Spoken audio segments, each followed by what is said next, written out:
Sidecars will have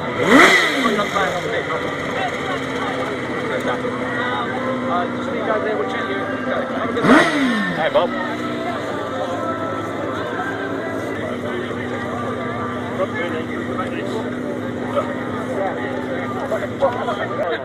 Just check it again. You go back on the board. No, it's been on the board.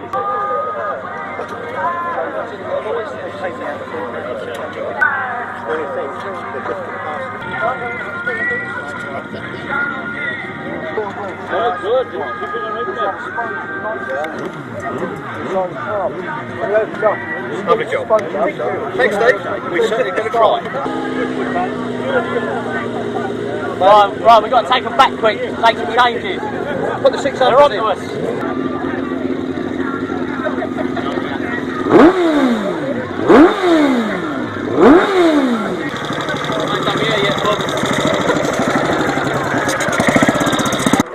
Oh yeah.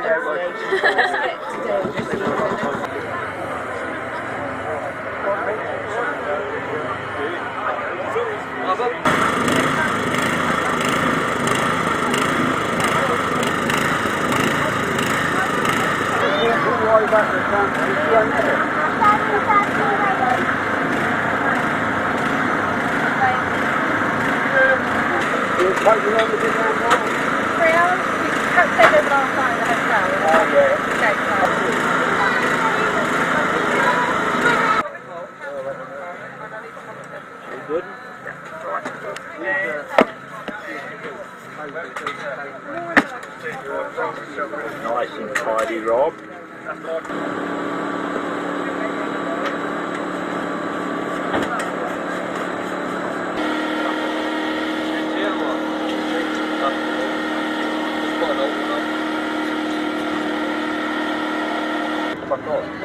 Wait, the number room of this. Be locked up. Just locked up the second. So when it's empty, come and gone. I get charged over there. How many got the computer? Lock the other. Over there, the moment. Just the money. That's what Small clubs, they don't run loads of meters here. What they do run, they run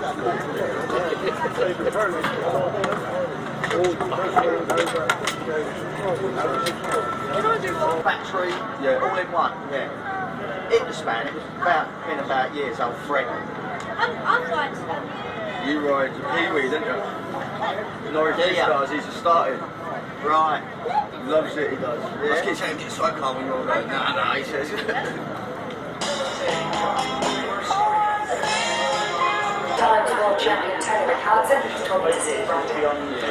Tony Richardson, you saw a lot of things in your Grand Prix career, but you never had a 10 o'clock start.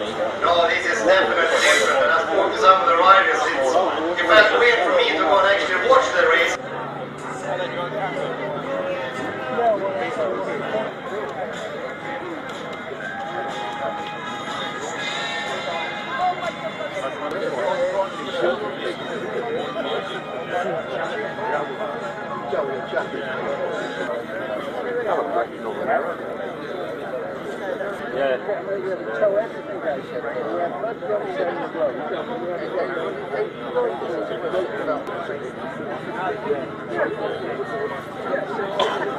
Well, it's beside this. When I started,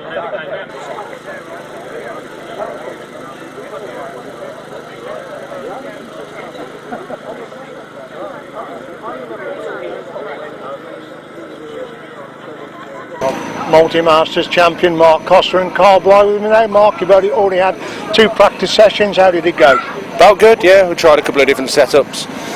The way the new format is, we learned from last year that it's just testing until the final. So that's what we're going to do today.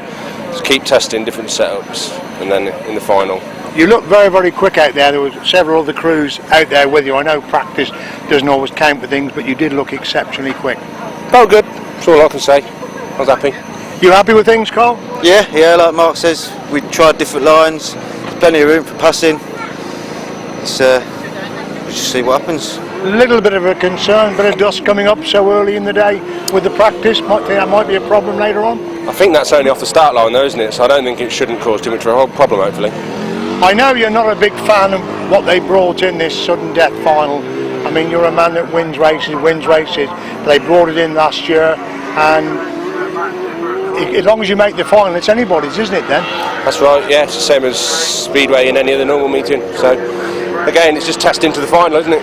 Get a setup that works. I know you've not done so many meetings this year, but you must be really pleased with what you've done. I remember phenomenal speed down on that Cornwall track, and you told me then you've got another engine to sort out. Have you tried both those out today for practice? No, I didn't get it finished. Been too busy. So, just on the one we've been running all year. Seems quick enough. Think you got a good chance today, Colm? We've got his chances, same chance as anybody else really. Now it's a sudden death final, so we just concentrate getting the final and then concentrate on that. Once again, it looks as if the sidecars are saving the Masters because there's so many riders missing from the solos. But when you look down that sidecar list, I mean, it really is a who's who, isn't it? Yeah, this is the biggest meeting of the year, so they're all going to come to this one. Obviously, what would you be happy with? First place only, knowing you, I would imagine, Mark. I don't really have an answer to that. I'm happy as long as it all goes to plan.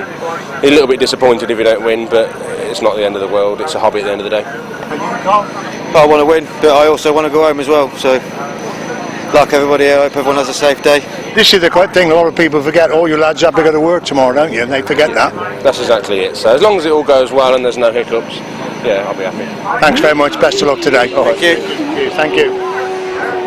Gareth Winterburn with me now. Gareth, third the last two occasions, looking to go two places better today? Yeah, we were hoping for two places better last time, but there was just a bit of traffic in front of me and a bit of a touch and a nudge wouldn't have gone through. So I thought I'd settle for third to be better than a disqualification.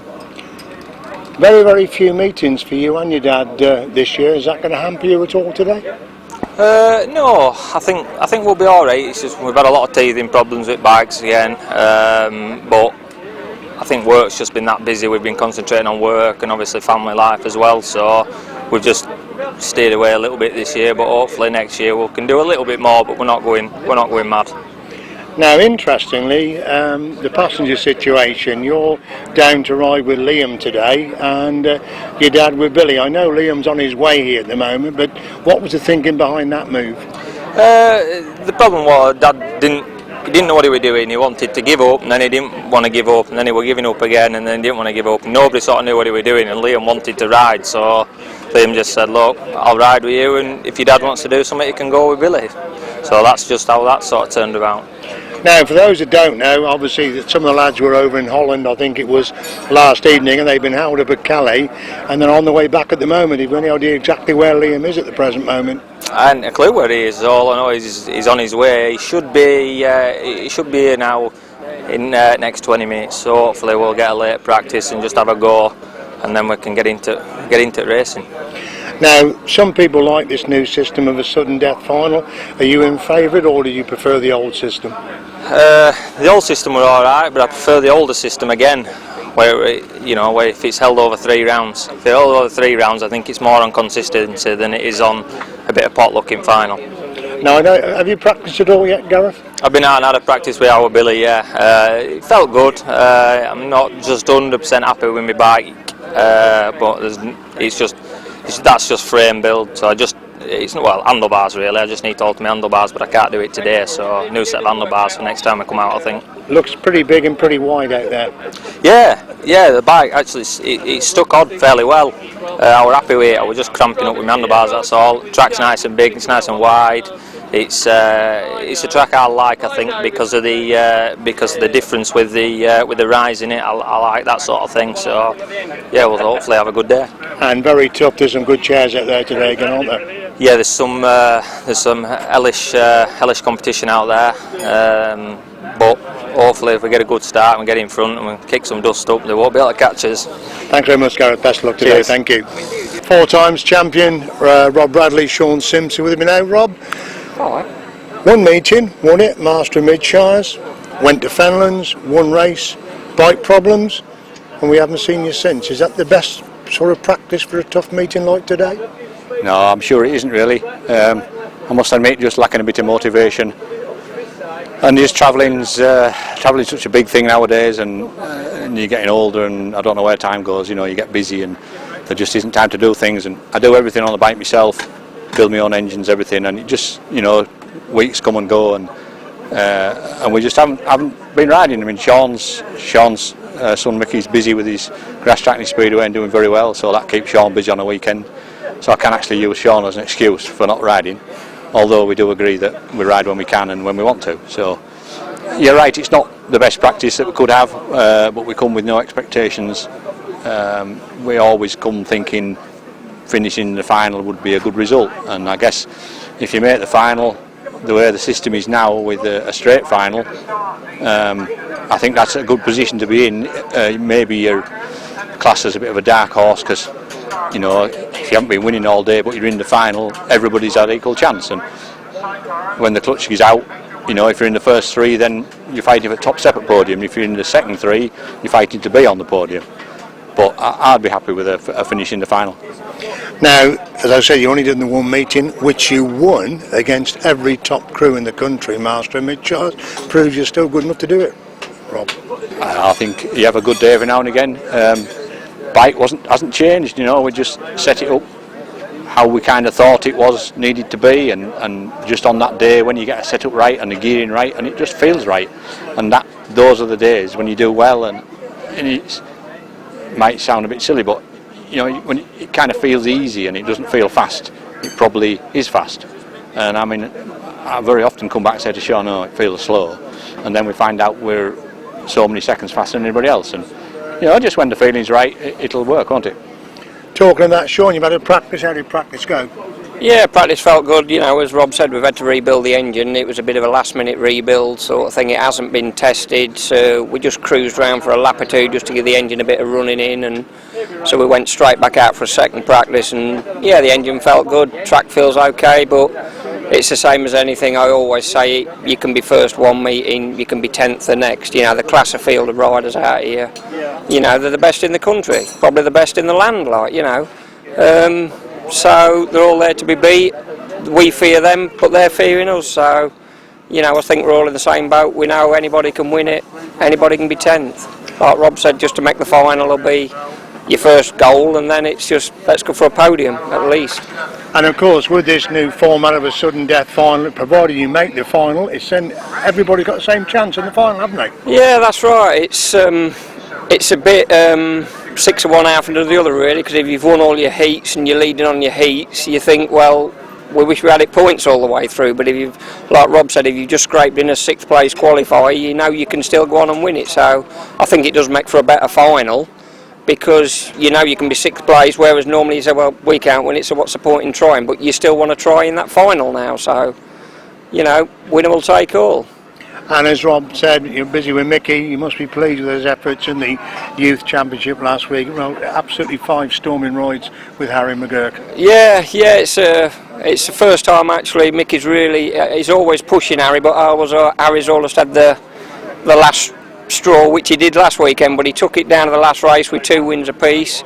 I can't moan at Mickey's riding. He's riding a bit like us really on the sidecar, you know, older machinery than what a lot of them are.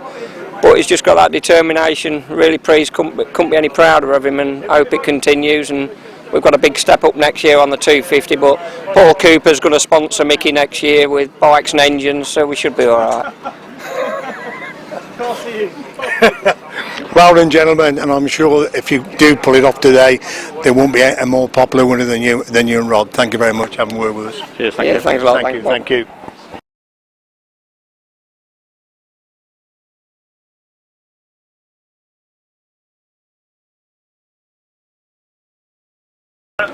What? I'm busy. You wanted to do it, Rob? Oh, wait, have you turned this off? It's on. It's on. According to him, it's on. Are you ready? And action. Colin Martin, Yes, Rob. superstar commentator. Here we are again, another long journey to the Masters. You told me that you're not actually commentating today, but doing a more important job, which is helping Bob making his DVDs and interviewing the riders. What's your predictions for today? First of all, I wouldn't say it's a more important job, because I've got all respect to Dave Starworthy. I think the sidecars are absolutely wide open. I mean, you're probably looking at 6-7 crews fighting it out to win it, yourself. Just to interrupt you there, I have to remind you that it is actually me interviewing, so just be careful with your answers, because the next question I might ask you might be a bit close to the wire. Well, I mean, I've been a good friend of yours for a long time, Rob, so I've got to say, obviously, you're certainly in the top 3, I would say. You know, I know you're twisting me arm behind my back while I'm doing this, but no, it is a very, very tough entry, and it's good that people like yourself and Rod are still coming, because neither of you have done too many meetings this year, and I know the crowd do miss it when the likes of you and Rod are not there. He's looking really worried now because he's finding what I might ask him next. I think I've forgotten his name now. Who are you? Colin. That's right, Colin. Thank you very much, Colin. Okay. Thank you. See, that is easy to think, you see, Rob. He's over there. Obviously, he need a Jubilee on it. Well, no, I've got it on it, and then I just want a Jubilee count. I can get out of there, right? Talking to someone. Lost the keys. Right, I'll start with what I've been given here. On the parade laps, any parade laps, i.e. the one now or the winner's parade lap, there are to be no passengers whatsoever today on the back of the solos at all. And no practice starts, because obviously you've got no helmets on. If something goes wrong, it's all to do with the insurance. The insurance will not cover it at all. So if somebody gets seriously hurt, you are not insured. And you're obviously going to look for somebody to sue. You'll probably start with the ACU, their insurance will tell you where to go. Then you'll start with the club, their insurance will tell you where to go. So you're actually going to end up with nothing. Right, for the spear riders here, which I know there's quite a few, your front wheel cannot go over the white line. I know there's no white line, but the flags are the white line. So if you put your flag, basically do not touch them at all. If they come out, you will be excluded or you will be warned. It depends how, if you take advantage of it or whatever. So I'd rather see that they didn't get touched at all day. If a rider qualifies for either the solo or sidecar semi-finals and then not able to take part in the semi-final, then his place will not be reallocated. So basically, if you've got an engine problem, you're injured or whatever, and you're not in the semi, your place will actually be guaranteed, basically, if you've got enough points to get into the final then. If due to unforeseen circumstances, a number of riders or non-starters are unable to compete in their representative semi-final, solo or sidecars, and the number of competing riders is diminishing, then the qualifying riders of both semis will be reallocated to ensure there are 2 balanced semis. Does that make sense to everybody? You don't have 8 so you won't have 8 in one and 4 in the other, or 6 and 4 or whatever, so you will be reallocated, so you might not be in that semi if too many riders pull out. Do you all understand that? Right?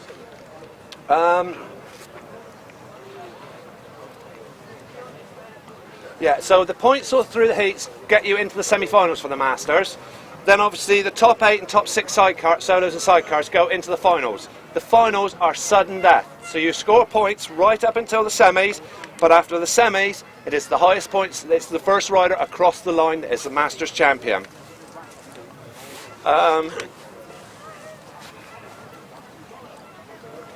Yeah, so basically I think that's it really. But like I said, the big one is that please don't take flags out, and equally the starts. The first race of the day, you will go up to the start line, whoever's in the first race, if you're in it, you will go up, you will go off the line to put your own groove in. So there's no mucking about, you will go off the line, you will come back round, so you will all have a groove at the first heat of the day. If you touch or break the tapes today, you will be excluded straight away. There is no arguments today whatsoever. Break or touch the tapes and you are out. Has anybody got any questions? Of course, the stop. What about the outside flags? They're the same. Take the outside flags out and you're gone. So please try and not take the flags out. Obviously we use our common sense if you're pushed out there or whatever. Obviously equally, if you're the primary cause of stoppage today, you will be put out of the race. You will not be put back in. So basically I don't think there's anything else unless anybody else got any questions. I'm going to say as long as you stick to that, Adrian, it's fine. We'll have to. You've got to. Yeah. You've got to. Yeah. We've had this scenario not like that. Yeah. No, you'll be stuck to it. Yeah. But we can only do what we can see. There's only 2 sets of eyes out there. A lot of crowd as well. Truthfully, yeah. Can we make sure, riders, if you're coming, you're put on 2 minutes as soon as this rope is gone. You need to send the person up, I'm coming, and the 2 minutes will start. I'm not chasing anybody today. It's your place to get here. Please have a lovely day and ride safe. Yeah, let's have a good day then. We'll see you all at the end of the day. Thank you.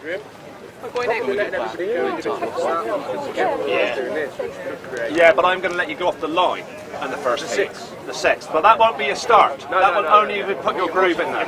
Six off. Yes, yeah. No, that's what it'll be done. It'll be done with tapes down. You will go off on that. Will not be your first race. That will just put a groove into the track. Sorry. Straight away now. Yeah, sorry. Adrian, what about solos, really? Oh, yeah, Adrian. Yeah, I'm just coming over. No, what about the reserves? What happens there? If you can stay in the box and anybody goes out for touching the tapes, then you're in the lead. You're in that race. Just one thing I want to say to the chairs. I could have said it so, but I'm not going to. The red flag's out there for a reason. The red flag is out there for a reason, and I don't want to see people go and buy it left, right and centre, which was happening in practice. Basically, if you see the red flag, please slow down and come to a gentle stop. Don't just stop dead. But like I said, in practice, I had quite a few chair boys going past the red flag thinking it was still the checkered flag, I think. But it really did make me cross. So like I said, there's one rider that did it specifically, two riders actually who did it specifically, went by 3 red flags. The first one's fine. Second one, bit naughty. Third one, it's taking the mickey, truthfully. So like I said, there is no need for it. Once you see the red flag, had there been an accident, you don't know that we had the red flag out to stop you because it was a checkered flag. Somebody might have gone over on the top bend. I know you're hinting at me. I didn't say, I just said there's one rider. I know you're hinting. Well, all right, yeah, I am. But that checker flag wasn't out then to the finish because we only done 3 laps. It was out. You were only doing 3 laps in practice. You don't tell us 3 laps in practice. You've done 3 laps before that. Everybody did 3 laps in practice. No, you didn't. Everybody did 3 laps in practice. It was a start, so I went up there and Sean waved us on round, and you're telling us we went through a red flag. You went through 3 red flags. You went through mine, one going into the turn and one centre of the turn. And the other time we've only ever got 1 out there, and nobody sees that. Well, I'm telling you, you went by 3. And like I said, I don't want to see that in racing. So, you know, like I said, you might be going past the red flag and there might be an accident pin on that red flag, and if you play under that, you'll soon blame us for not having the red flag out. In other words, it's my fault. Yeah, totally. If there's an accident, you plough into it. As I said, just stick to your backbone and we'll go from there. I will do. Because if not, then I got more money to put up there for fucking protest, so just stick to my backbone. Right, carry on then. Yeah, right, yeah, okay, I think... Contact? As in road liaison officer? Well, no, tell them what your view is on contact. You all want to know. I mean, yeah, true. No contact. No. Non-contact. This is a non-contact sport, by the way. By the first lap. This is a non-contact sport. I know sometimes you do touch, and I know sometimes you have to touch. However, there's touching and beating somebody out of the way. If I see anybody, me or Jay, see anybody beating anybody out of the way today, you will be excluded for it. There is no need for it. Yes, you can run somebody. Yes, you can push them, but do not barge them out of the way. Once you come alongside of them, not if you're running alongside of them. Yeah, but not touching. If you're not touching, but if you're barging them out of the way, that's if someone contact. locks up in front of you, you ain't got a lot of choice. Well, yeah, but that's drive the throttle in and we're shut down. That's common sense, isn't it? And you just got over. I got common sense today. Last time I shut down, I ended up in hospital. So next time I just widen the throttle into them. Simple as that. Everybody else does it, don't they, Paul? But that's what I'm saying. That's what I said. And I've got to say, go back to what I said over there just now. There's quite a few eyes out there, but we can only see what we can see. And we don't see it, and you know we don't see everything. You don't see everything that happens out there. Even if you're stood here, you cannot see everything that's happening in a race out there. You've got a hump in the track. Well, that's true. Well, that's why we've got people at both ends, we've got another third eye in the middle. Bloody cantankerous today, mate. Got his paper jump last night there. Fucking Dino's sore now. So they're really happy with what they've heard so far, or what they've heard. Presumably let the truck drop. No, I was going to let you go straight out now, truthfully. That water should have been on at 12 o'clock, truthfully, but I won't let you out there until I feel it's safe to go. I want an hour for it to go in. There's another half an hour. Hopefully it'll go. I know it's rock hard out there, but like I said, you're not going out there until I feel that we can walk on it, you can race on it. So yeah, but anyway, I think they want you to do this Riders Parade now. And they want you to line up. The sidecars would be on the far side, the solos on this side, please. First of all, ladies and gentlemen, big round of applause please for Scott Nichols. Well, welcome back, Scott. Been a long time. How many years is it now? Too many. It has been a while. I think I stopped in the 2000. I think I did a couple. I think I did 2 in 2002. So it's kind of 14 years, roughly, something like that. Well, I'm glad to see you back. And of course, John Jeffrey's motorcycle today. Yeah, it's really grateful. He's lent me the chassis and been engine provided. So yeah, big thanks to him and Glenn Cunningham for putting the engine together, the bike and everything, and Dave Broom and Sean from MJS sort of talking me into it really. So no, it's really cool. Brilliant turnout, and hopefully we can sort of try and get the Grasstrack scene back on the scene. That's fantastic, and of course you probably like to be watching the Swedish Grand Prix, but I'm glad you're with us. Yeah, well, it's the second time round, wasn't it? So yeah, it was a bit of a tricky one for me really, because I'd committed to here, but obviously with the BT thing. So but fortunately, fingers crossed, it all worked out in the end. Roscoe's had his little bit of glory, so he'll get some photograph cards made up and stuff, no doubt now. So no, that's cool. I think he done a good job, and I think they had a good Grand Prix as well. Wonderful, great to see you. Thank you. Thank you, Scott Nichols. Where's Paul Hurry? Paul, come and have a word. This gentleman, Paul Hurry, former European champion, 4 times British Masters champion, and wow, 6 years you had off from racing. Wonderful to see you back. Yeah, it's good to be back. I didn't choose to have 6 years off, by the way, but yeah, it's circumstances. Of course, you won the South Eastern Centre Championship the other week, one of the classes. Yeah, the unlimited one, I sort of made a bit of an up-to-do in the final of the 500s and won the other one. But yeah, no, it's okay. I'm just here to enjoy myself and see what I can do. Fantastic, great to see you here. Cheers. Thank you to Paul Hurry. So give me a round of applause. Let's see who we got here on the end here. Paul Cooper. Paul, you keep breaking down on the continent this year. What have you been up to? Yeah, thanks for reminding me about that. Generally just bad luck. I've had a really bad season, really bad, which is unfortunate. I had a great season last year, so I got loads of contracts abroad this year. Jumped at the chance to ride so many meetings abroad, and everyone has ended up being really poor. It's taken its toll on myself and my pit crew and just my enthusiasm for riding my bike. But then I kind of pulled my head out my arse and decided it was time to turn up at the Masters and have another go. How's the bike today? It broke a shock in practice. So great. Oh no! Yeah, great. My shocker collapsed in practice. So these things happen, don't they? So we fixed it. We got the other one on and ready to go. Good luck. Thank you, mate. And well, Paul Cooper. And so, should we present some bottles? Are you all ready? Are you? Wonderful. Right then, ladies and gentlemen, we're going to introduce some of the riders. First of all, then, we just spoke to him, Paul Cooper. Next up, we've got number 17. So we're riding 17 today or 171? 17, Gareth Hickmott. Pardon? Look down the bottom. Gareth Hickmott. Oh yes, Gareth Hickmott, because you were going to be 117, weren't you? No, it's normally 17. 17 it is. Gareth Hickmott, give it a big round of applause.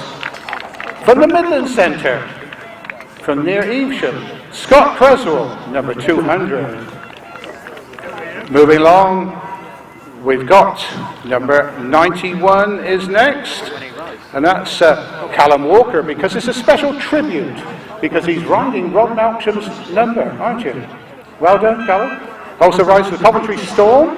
Next to him, we have number 86, and that's Paul Hurry. We just spoke to him. Paul, come forward for your memento. It's a nice memento because they're having a bottle of beer, and this is all Mary Holly's family presenting the beer. Next to him we have Scott Nichols, number 6. Come on, let's have some applause, everybody. Yeah, did you get a kiss? Next we have 171, Andrew Whittaker. Our Northern visitor, second in the Clubman's Championship. Yes, Andrew. And next to him we have 170, Mark Taylor from the Western Centre, famous with the RTS fame, of course, and Roger and brother Neil. Next we got a gentleman who's coming in. You're riding number 82 instead of 37, aren't you, David? David Spate from the north of England. He's coming in place of Chris Harris. Next up, we got number 192. He's replacing Tim Nobes in the programme, and that is Paul Whitelam Jr. Next up, we have riding number 169, former National League rider, Speedway champion, Steve Boxall. Show your appreciation to Steve, everybody. Now, ladies and gentlemen, we have here the reigning champion. What do you think then, James? Hopefully I'm still going to be champion at the end of the day, but see what happens. The track's been fun to ride in practice, really enjoyed it so far. hopefully I'll make the start in the final and win it. Brilliant. Well, good luck. Ladies and gentlemen, the reigning champion, 19-year-old James Shanes. Next up, we have up from the East Midlands, number 32, Jamie Fenn Smith. Now, the next gentleman used to be a runner from the commentary box down to the pits with the numbers many, many years ago, because I've been commentating for donkey's years for the Bristol club. And ladies and gentlemen, that is number 80, and that's Jason Newitt. I bet you never thought I'd remember that.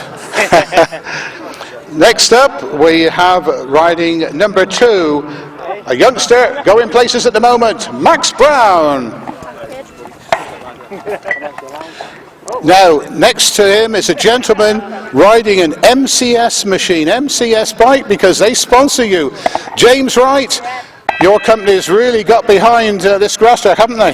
Yeah, they put on a great show, a lot of organisation. Obviously I work for Sean as well at MCS, so I've been in the office and they've been working hard behind the scenes to put on a good show for you boys, and hopefully the riders put on a good show as well. Fantastic, thank you. Big round of applause please for James Wright. Next we have Daniel Winterton. Dan is also chairman of the Cheshire Grasstrack Club. I think hope to have the Masters sometime in the future. Is that correct, Daniel? Yeah? Going to have the Masters sometime in the future? Well, hey, you got put in for it first of all, I gave it you, but we're going to try in a couple of years' time, so let's see if we can have this show up north once in a while. Thank you very much, Daniel Winterton.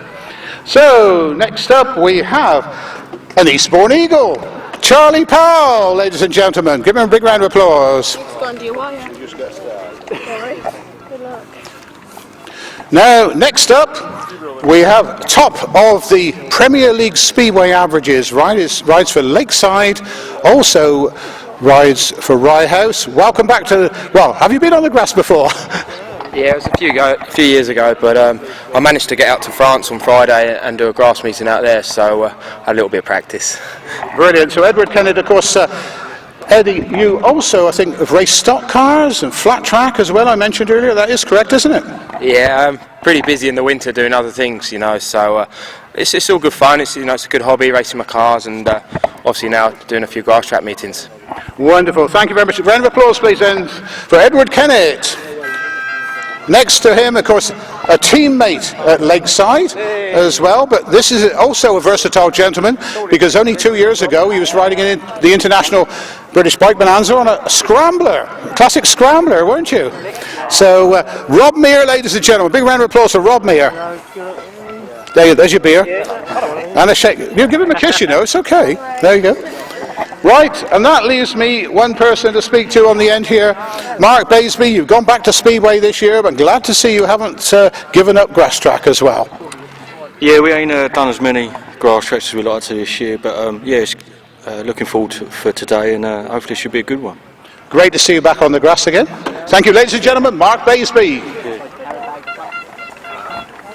Right, we now move down to the sidecars. Calvin Palmer and the Palmer family are going to help here with the sidecars. And first of all, we got Peter Lloyd and Terry Madley. Terry, older statesman now on the grass. You could say that. 1963. A lot of these people here today watching weren't even born. No, I think I was born then. Is he still okay, even though he's a veteran, Peter? Absolutely, yeah. He never seems to tire. He keeps going.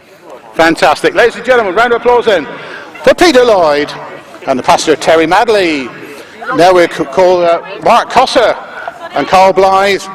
Mark has won the title 4 times, but the last 2 years second place, but you've been untouchable this year, so you must feel very confident going into this Masters, sir. Well, with the Masters you can never be too confident, can you? You never know what's going to happen in that final. We'll just see how the day goes. Brilliant, we'll be watching for you later, sir. Cheers. Ladies and gentlemen, Mark Cossar and Carl Blyth. Now, ladies and gentlemen, we now move on to number 25 here, waiting patiently. Ladies and gentlemen, this is the reigning British Masters champion, Colin Blackburn and Carl Pugh. Well, what do you think? You've been out for practice? You were in fact first out for practice, so you were very keen? Yeah, a bit too keen. So everything went okay? Yeah, seems alright. We'll just knuckle down and get ourselves to the final and take it from there. I notice Carl's hiding behind you, says I don't interview. Yeah, no, it's a bit Mike shiny. Thank you very much, good luck. Ladies and gentlemen, Colin Blackburn and Carl Pugh. Sorry. Calvin, there's going to, that's it, come forward to see Calvin there to get your award. Ladies and gentlemen, former solo rider, Trevor Heath and Kieran Bonner.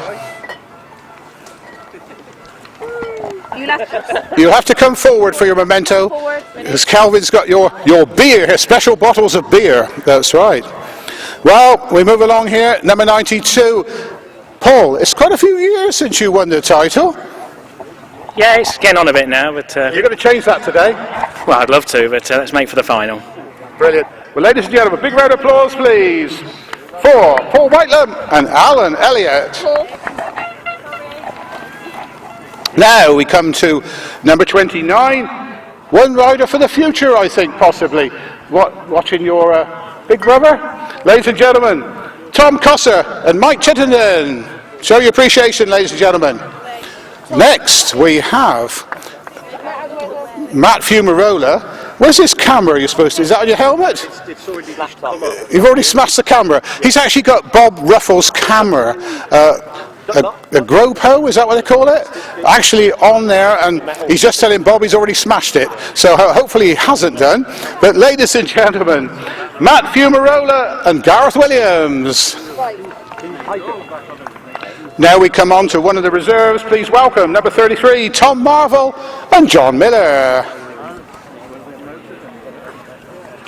Next up we have number 63, Gareth Tregilgas and James Laurie. Show your appreciation, everybody. Moving along then, we have number 80, Will Offen and Steve Hargreaves.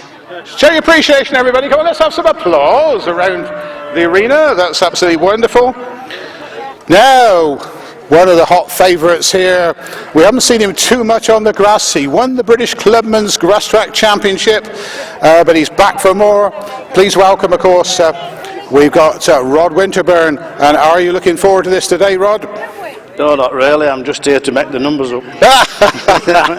Fantastic.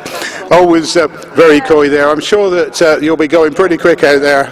Yeah, I'll be going for it. Yeah, I'll be trying my very best, as you always do. But there's a lot of young lads out here. It used to be an old man's sport with pot bellies, but it's all young fit lads now. Now, we haven't got Liam on board today. We've got Billy, haven't we? Yeah, we have. Yeah, Liam's jumped ship onto Gareth. He says I'm a waste of time, so he's. Yeah, because you were obviously won your championship with Liam. Yeah, I did. Yeah. No, it's no point holding these young lads back. Just let them go. It's getting faster and faster, and they're younger and fitter than us. So just let them go and do what they can do. Well, all those years ago, you started on solos. You have to go back to solos. No, yeah, two valve. Thank you, ladies and gentlemen. And Rod Winterburn and Billy Winterburn. In the programme, you'll see that it does actually say that Rod's got Liam Brown, but of course he's with number 49, Gareth Winterburn. So welcome, gentlemen. Big round of applause, please, for number 49, the younger Winterburn. And Liam, of course, Liam, a champion, sidecar passenger on both 500 sidecars and 1000cc sidecars. Now, next up, we come to a gentleman who has seen more Masters than anybody else. You go way back. When was your first British Masters? Oh, my brain's gone now. I can't even remember that date, but it was a long time ago for sure. Well, you're still going quick. Keep it going then. Ladies and gentlemen, please welcome number 24, Rob Wilson and Terry Saunders. Well, next up, the next family, the Colvin family, the whole family have always been involved in racing, haven't they? Ladies and gentlemen, please welcome number 99, Peter Colvin and Steve Colvin. We move along then to number 9. And, number 9 here is Miles Simmons. He's won big events like the Lincolnshire Poacher, but you're not tasted master success yet. You're going to be gunning for glory today, Miles? Yeah, it's always been a funny one, this has for me. We've won lots of meetings over the past, and the poachers and West Country winners and all sorts, but the Masters has always been a bit of and never come my way yet. So never mind, you might be lucky. We'll look for you later on. Ladies and gentlemen, Cornishman now living in Kent, Miles Simmons, and his passenger, Kevin Woodley.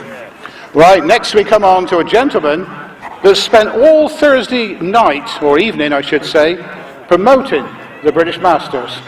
And that is the gentleman from the West Country, number 98, Joe Mogg, and his passenger, Jake Cutler. Next to him, wherever you see the Joe Mogg race, you'll see the next outfit racing. At the moment, he's reserved, but it's Simon Hill, and the famous passenger who passengered way back in the 1970s national champions, Roland Broomfield.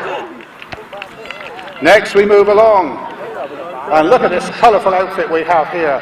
Colourful character. Ladies and gentlemen, please welcome Paul Johnson and his passenger today, Sam Bond. Moving along, we have a very versatile racer indeed. Only last week, he won the Paul Cross Memorial Trophy up north on a solo. But he's 4 times, I think, Masters champion. Rob Bradley, welcome back to the grass, because we haven't seen much of you this year.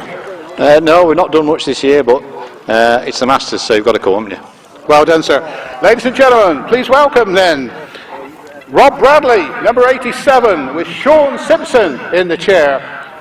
And last but not least, from an area of Grasstrack that used to be thriving, which was West Wales.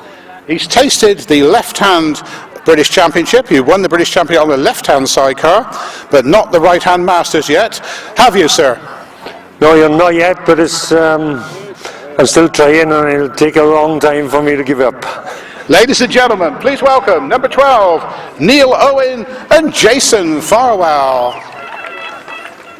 Your mementos are coming here. I think we're going to send the riders round on a lap. One more lap? Yeah, they can go round for a lap. And then, yeah, so Marshall's at the top there if you'd like to send the riders round. Ladies and gentlemen, can you give them a massive round of applause, please, as they come round for you. We're going to have a fantastic British Masters. The biggest event in the history of the Bristol Grass Racing Combine is about to start, ladies and gentlemen. So coming into line then for race number 1 of the 2016 British Masters. We are using the grid programme today, so the riders in race 1 and number 2, Max Brown, in for the unfortunately injured Rodney MacDonald. Next to him is Andrew Whittaker, second in the clubman's in Cheshire a few weeks to go. Then number 30, Richard Hall, who just come back from racing on the continent, had a late practice this afternoon. Next rider is number 82, that's David Spade, in for Chris Harris, who unfortunately still detained in Sweden for the rained-off Grand Prix last evening. Number 91 is Callum Walker.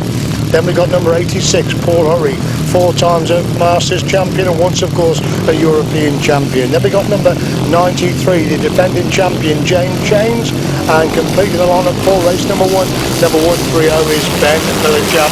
Takes point up to the first race, Ben Millichap making a cracking start from the inside. James Chains always so with Richard Hall leads to go at the banking for the first time.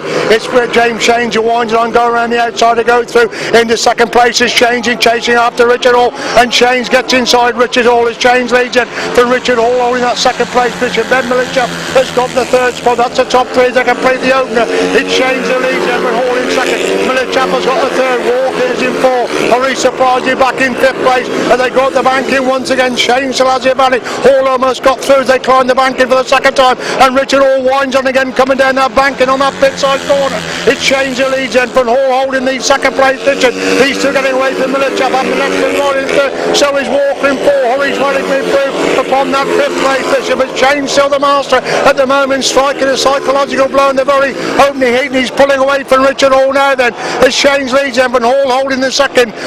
Millichap's got the third. Hurry's up to fourth. Relegating Walker to 5. On to 4 they go. With Shane's a clear leader. From Hall holding that second place position. And now Hurry's chasing that third place. Up Ben Millichap. Paul Hurry gets inside Ben Millichap. Millichap trying to come back round the outside, but Paul Hurry is making it stick for that third place position as James Shane strikes a blow in the first hit of action. The reigning champion wins his opening ride. Second place goes to Richard Hall. Third place coming through from sixth place to finish third is Paul Hurry. Can be tied for fourth and fifth. Ben Millichap is 4. Callum Walker is in 5. David Spade is in 6. And Max Brown in 7th place.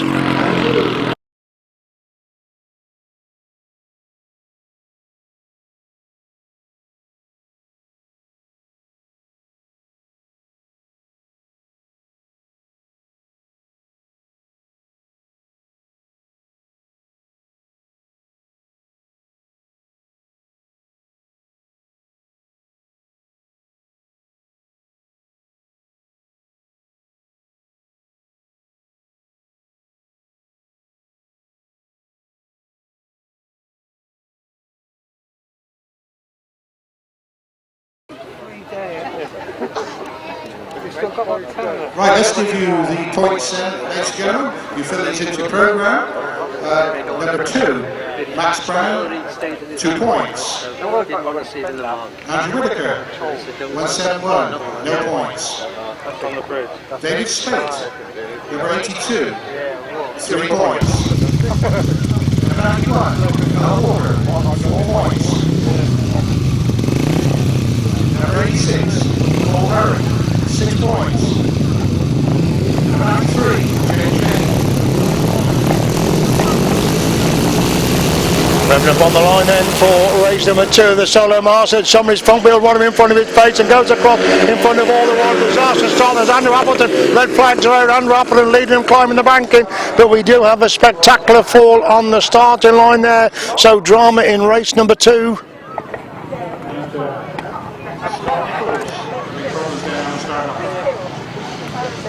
PA system stop.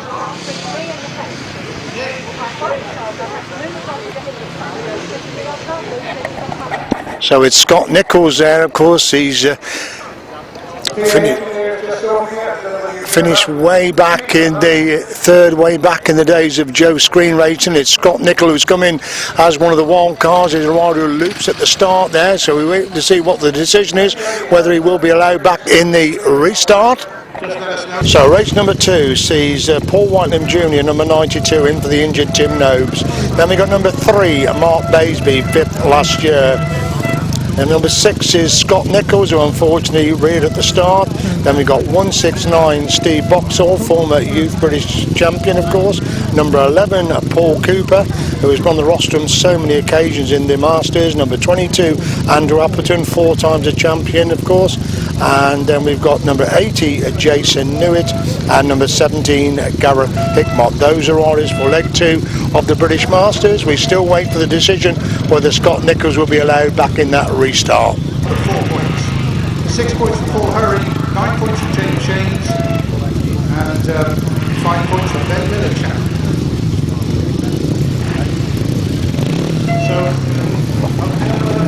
So back in the line then for the restart of race number 2 of the British Masters for 2016 season. They all get away this time. Scott Nichols not particularly quick away after being allowed to restart, and it is Andrew Appleton leads. They climb the banking for the first time with Steve Boxall making a move through on the inside, gets inside Appleton. Appleton comes back alongside him, going in the back straight once again. This Boxall leads them when Appleton in second. Looks like Cooper gone through into that third place position. These 3 have stolen the march on the remainder of the field. This Boxall leads in for Appleton, holding the second. Cooper trying to chase after Appleton, looking for that second place of Andrew Appleton. Baby's in 4, Hickmott is in 5, Newitt in 6. That's the top 6 they go.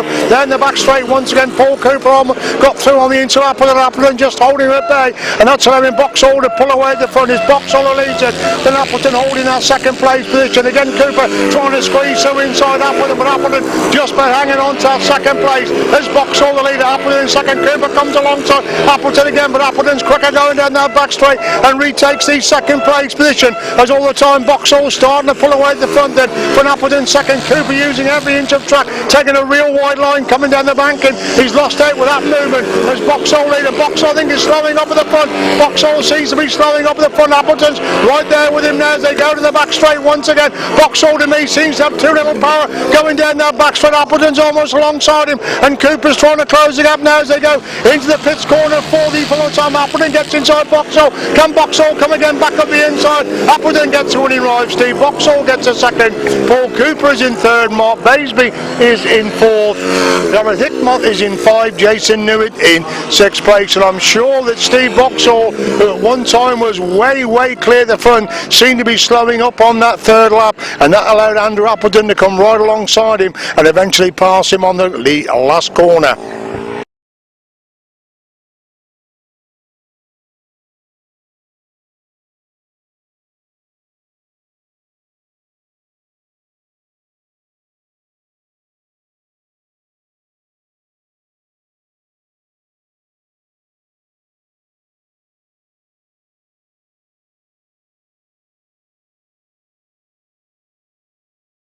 Right, we move on then to the third leg, the last seed in the opening leg of the qualifiers. Number 12, Daniel Winterton. Then number 32, Jamie Fenn-Smith. Number 69, finished third last year, James Wright. Number 92, Charlie Powell, winner of the qualifier. Number 151, Rob Meyer. Number 200, Scott Cresswell. Number 170, Mark Taylor. And number 16, Edward Kennett from Lakeside Speedway, who looked very quick in the practice indeed.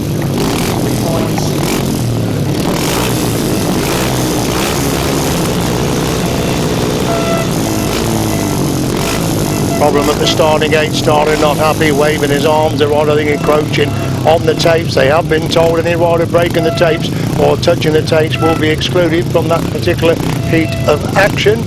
So engines go a little bit quiet again as we wait the riders to settle in for the restart of race number 3.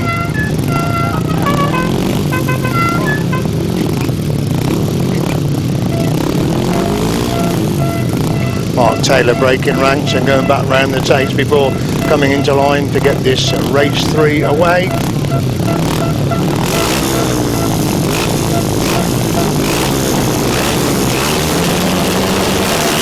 Up and away, everybody makes a clean start. We see as everybody's come by for the first time. Charlie Powell and James Wright. They're the first. Edward Kennedy making a move for the go through. Into fourth place is James Wright leads and going to the back straight the first time. And Rob Mears come for absolutely nowhere to go for the third place. Charlie Powell moves back to the second place. Rob Mears trying to find a way through on the inside, and Mears gets inside Powell to move to the second place. Kennedy using every inch of track around the outside, but Wright's pulling away the front, and Mears holding second. Powell has got the third. Edward Kennedy's got machine problem. He pulls up while holding the fourth place position. James Wright a mile clear the front, going down the back straight once again. Then it's still Rob Mears who's got that second place, from Charlie Powell in third, Dan Winton's in fourth, Fenn-Smith is in five. That's the top five. Then Wright storming away the front. He's really calming up the opposition. This leg number 3 then, for Mears holding the second. Powell's in the press for Winterton. Winterton trying to get inside Powell as they climb the bank end once again then, and Winterton does get inside Powell to move through in the second place. Powell will come again halfway down that back straight as James Wright's first to the length of a straight cleared the front. We do have a red flag out. We have a red flag out. Red flag out as they come to the bank in for the third time, right down upon that top corner. So a red flag out then for race number 3.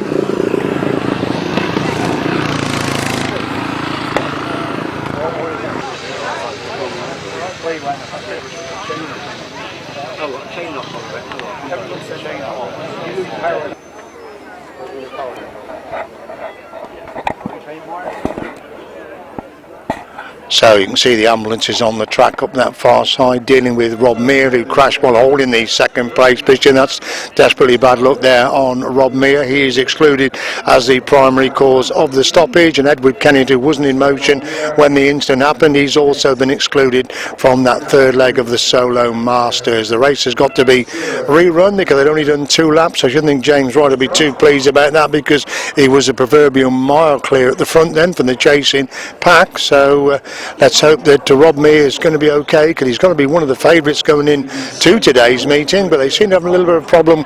1 or 2 of the riders climbing that bank. Charlie Powell, James Wright leads him out then. I say was a mile in front when the race was stopped. Then he's joined back at the takes by Charlie Powell, was battling out with second place there with Daniel Winterton. Jamie Fenn-Smith makes his way up into line. Dan Winterton fills the middle of the grid, and Scott Cresswell goes on the outside of Charlie Powell. That completes a somewhat depleted lineup then for race number 3, a restart. Oh, we've got a ragged start this time. Mark Taylor's left on the line. The tapes didn't go up properly, and we've got Mark Taylor left on the line. They're coming back in the line then to get to race number 3 away at the third time of asking. Charlie Powell has got his back wheel off the ground, releasing the clutch pressure on the clutch there. They settle again to try and get away and complete it for the third time. Riding back cleanly this time, and it's Charlie Powell who loops at the start. He's the last one away. James White's leading Dan Winston in second. Scott Cresswell's got the third. Fenn-Smith for Mark Taylor in 5, and Charlie Powell, who was in second place, now finding himself right at the back in the restart of race number 3. As James Wright leads him down the back straight for the first time, with Daniel Winston doing the chasing in second. Fenn-Smith has got that third place position. Cresswell in 4, but Taylor gets inside Cresswell to move through into 4th place. Is Wright's leader for Winston on in second. Fenn-Smith in 3rd. Taylor is in 4. Cresswell 5, and now Powell gets inside Cresswell, relegating him to the last place position. Down the back straight goes your race leader, James Wright, 3rd last year, making a mockery of this restart of race number 3. Bursey half the length of a straight, cleared the front as they complete lap number 2. Then it's Wright who leads, but Winton doing the pushing in second place. Fenn-Smith having a good ride in 3rd. Taylor is in 4th. Powell's up to 5. Cresswell is in 6th. They go to the back straight once again. Now with every turn of the wheel, James Wright increasing the advantage over Daniel Winton, himself having a splendid ride for that second place position. As Wright leads him on to 4 then, with Winterton holding second. Fenn-Smith's in 3rd, Taylor in 4, Powell gets close in 5, Cresswell dropping back in 6, Taylor's wide and Powell gets inside Taylor to go through into 4th place as James Wright comes down the banking for the final time. Impressive stuff there for James Wright. He wins twice started race number 3. Looks like Daniel Winton's going to hang on to pick up that second place position. Winterton gets the second place. Fenn-Smith is in 3rd. Charlie Powell is in 4th. Mark Taylor in 5. Scott Cresswell in 6th place.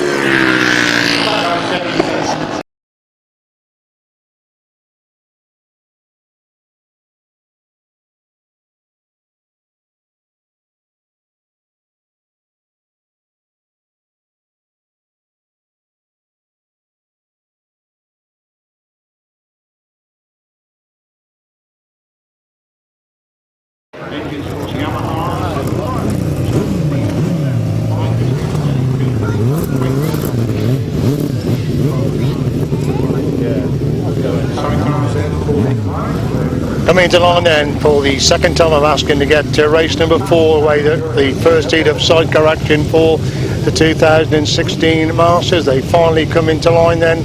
We'll off and on the inside. We've got Trevor Heath and Kieran Bonner on the outside. Grids 2 and 3 cover the ones to what Pete Coleman's made his usual quick start, and Gareth Winterburn's got away, and Will Offen's also quickly away, and Will Offen leads him up the back straight for the first time. Gareth Winterburn made his move through on the outside, and leads coming down the banking for the first time. Can he hold the line on the inside as Gareth Winterburn leads him, but Will Offen in second. So Paul Wyndham come to nowhere. He came to the bank and in 5th place. He's up to 3rd place and sets about chasing Will Offen now as they go up the back straight once again. It's Gareth Winterburn cleared the front. Look at the speed of Paul Wyndham going down that back straight. He's cut the gap on Gareth Winterburn. They slide down that bank on lap number 2. Winterburn leads from Whitelam holding second. Offen has got the 3rd place position. Coming to the complete lap 2 there. Winterburn leads from Whitelam in second. Offen in 3rd. Coleman in 4.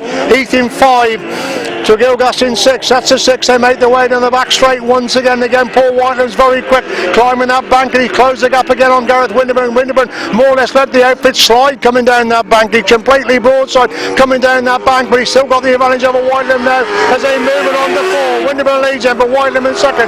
Offen has got the 3rd, Coleman in 4. Heath is up to 5. Gilgas dropping back in 6, and Paul Whitelam making his move again, climbing the bank in for the final time. But looks as if Gareth Winterburn and Liam Brown got a little bit in hand down the bank, and they slide for the final time. They're going to win the first hit of chair action. It's a comprehensive win for Gareth Winterburn and Liam Brown. Second is Paul Wyndham and Alan Elliott's all on for 3rd and 4th places. A wide riding Will Offen gets 3rd. Trevor Heath gets 4. Colvin's in 5. Gilgas in 6th place.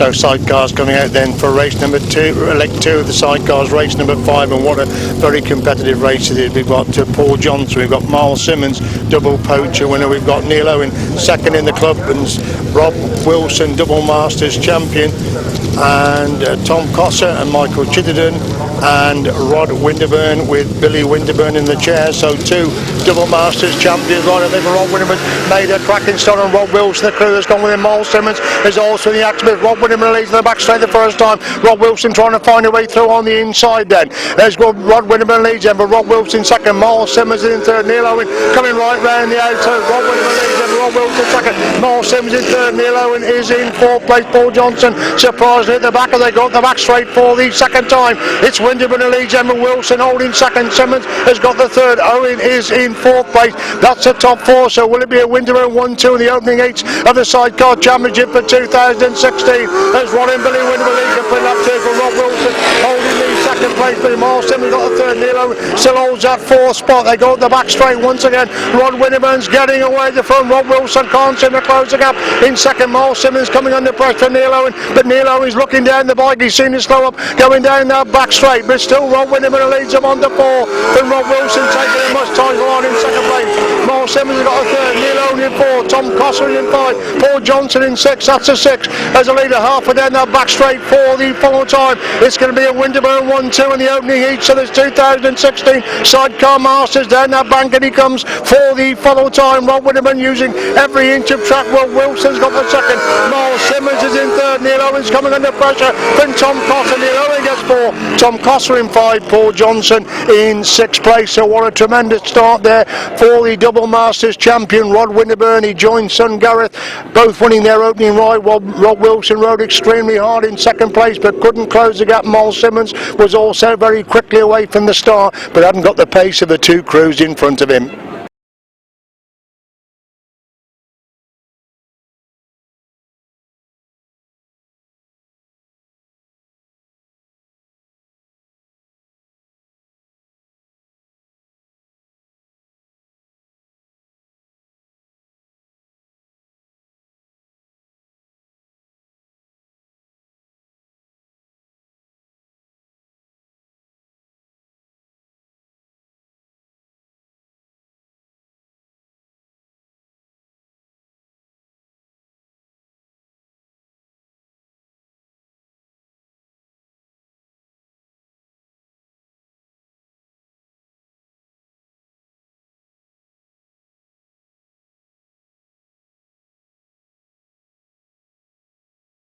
Right, we move on then to race number 6, and what a leg this should prove to be. Peter Lloyd and Terry Madley, number 4. Number 5, Matt Fumarola, Gareth Williams.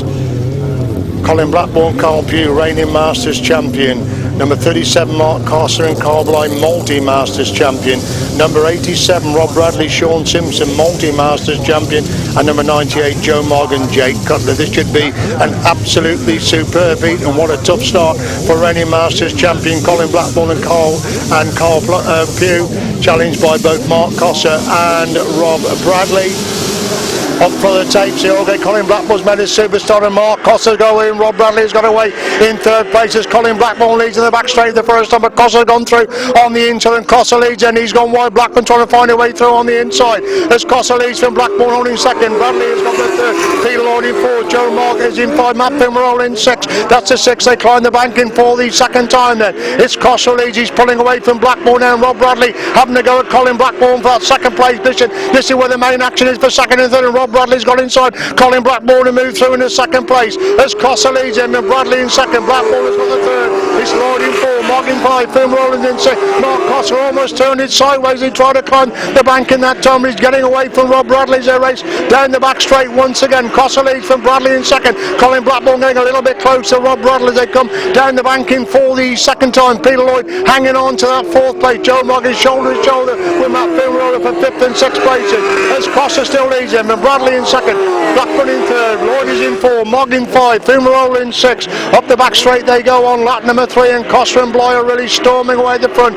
It's still Rob Bradley and Sean Simpson holding that second place position. Colin Blackmore's got the third, Peter Lloyd is in 4, Joe Mogg in 5, Matt Filmer in 6.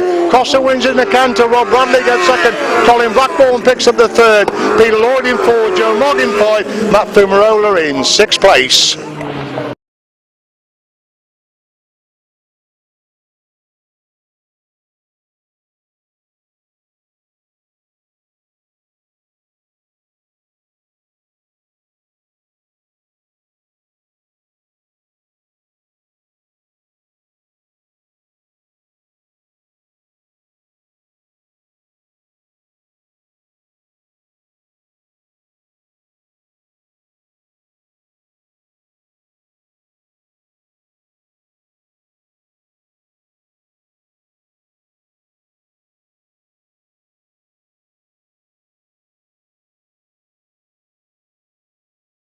Riders coming out then to start the second leg of the solo action. We've got Paul Whitelam just got 2 points his opening ride. Steve Boxall with 7 with the second place.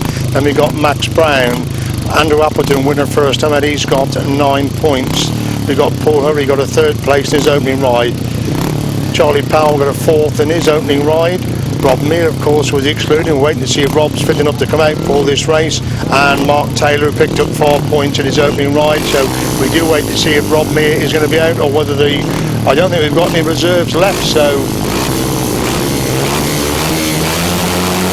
looks like we've only got 7 runners in for race number 7, the start of the second leg, and Appleton's got away there, and Steve Boxall, the riders coming up the lead from Boxall in second, Paul Hurry's in third, Charlie Powell is in 4th place, and Boxall making a move around the outside of Appleton to lead going down the back straight the first time, and Paul Hurry gets inside Appleton as well, as Boxall leads him, and Hurry in second. Appleton's got the third, and Hurry trying to find a way through on the inside. Boxall pushes Boxall wide, coming out of that pit score is Hurry lead, Boxall trying to get back around the outside there, Hurry leads, and Boxall in second, Appleton in third, Powell is in 4, Taylor in 5, Brown is in 6, Whitelam Jr. in 7, so no Rob Meir come out this time then. There's still Paul Hurry with the advantage in from Boxall holding that second place position. Appleton surprisingly back in third as they complete lap number 2. It's the 4-time champion who leads in, but Boxall holding that second place. Appleton has got the third, equal just between these 3, with Powell in 4, Taylor in 5, Brown in 6, that's a 6, with Paul Whitelam way back in 7th place as Hurry leads coming down the bank in once again then. Boxall is in second, and Appleton's definitely getting close to the Boxall again as they come to the bank in for the third time. They're on to 4 this time then, with Hurry the clear leader from Boxall holding that second. Appleton's definitely clawing back the ground on Steve Boxall again, very slow climbing the back, and that's allowed Appleton to go through on the inside. Exactly the same as happened to Boxall did in the previous race. He dropped back on the last lap. Is this Paul Hurry going to pick up a winning ride to go with his third place first time out? Andrew Appleton beaten for the first time today picks up the second. Steve Boxall has got the third, Charlie Powell in 4, Mark Taylor in 5, Max Brown in 6, Paul Whitelam Jr. in 7th place.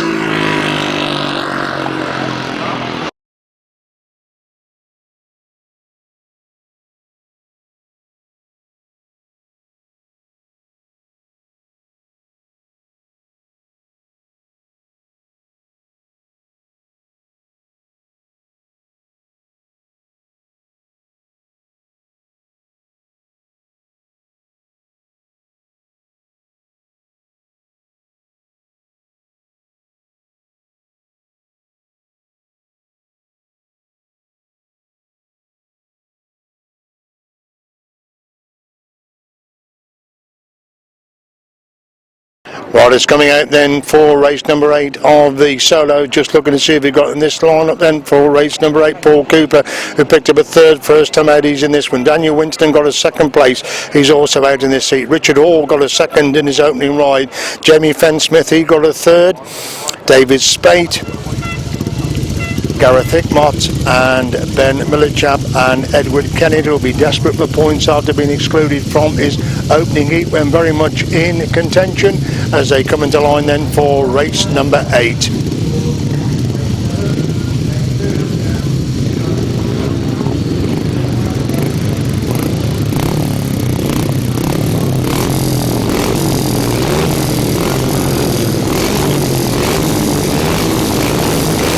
Number 9 then for race number 8, Edward Kennan making a good start. He won the lead as they come by. It's the first time this Paul Cooper's the Red Kenny out in second, Richard Hall in third, down Wyndon Dice for the inside, the forward breast for first place, climbing the bank for the first time, and somebody's come to a stop, roll it down, red lights are on.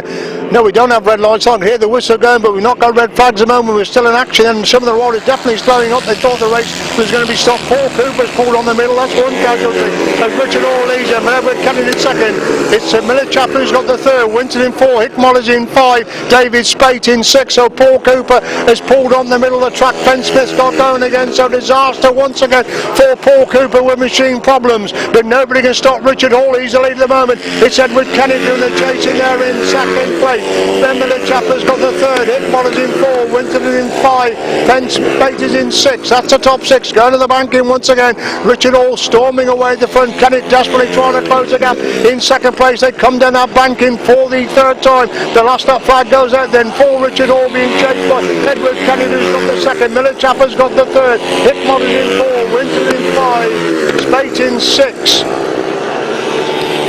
That's the six, they go in the back straight for the following time and down that bank and they come on lap number 4. Looks as if Richard Hall's going to pick up a winning ride to go with his second place first time out. It's Richard Hall who wins race number 8. Edward Kennett picks up the second place position. Then Miller Chap's having a good ride, he's just going to get third. Dan Winton in 4, Gareth Hickmott in 5, David Spate is in 6 and Fen Smith in 7. So disaster once again for Paul Cooper with machine problems.